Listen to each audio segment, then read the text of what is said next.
Lieutenant general साहब, आप फरमाइएगा कि इमरान खान साहब का बयान आपकी नज़र से गुजरा होगा। वो फरमाते हैं अगर इस्टेब्लिशमेंट ने दुरुस्त फैसले ना किए तो मुल्क दिवालिया होकर खाना जंगी की तरफ जाएगा, फ़ौज खुद भी तबाह हो जाएगी, कौम एटमी असासों से महरूम हो जाएगी और खुदा न खास्ता मुल्क के 3 टुकड़े हो जाएंगे।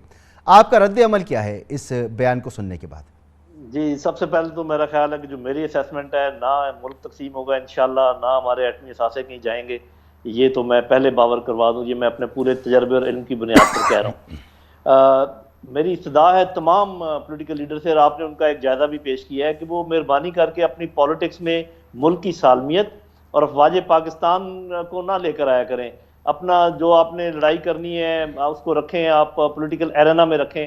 एक तो ये बात ज़रूरी है। दूसरी बात ये है कि आपने खुद जैसे बताया कि ये जो खदशा जाहिर किया है मईशत के ख़राब होने के बाद पाकिस्तान के मुख्तलिफ, ये आपको पता है कि मुख्तलिफ हमारे जो दुश्मन हैं उनका ये पैराया भी है, और बाकायदा अमेरिकन उसमें छपी हैं ये चीज़ें ब्लड बॉर्डर्स के नाम से।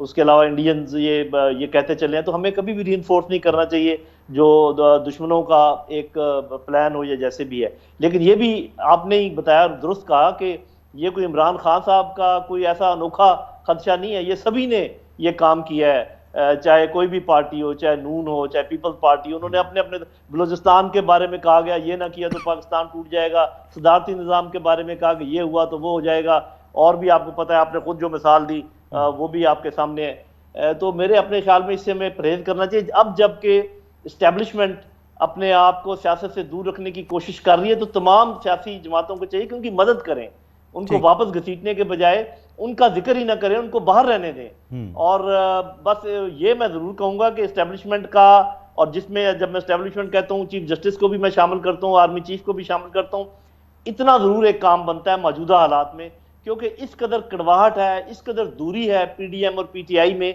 कि अगर कोई दरमियान में ना पड़ा और इनके आपस में बातचीत ना करवाई तो वाकई मुल्क को बहुत नुकसान पहुंच सकता है। इसका ख्याल रखने की जरूरत है।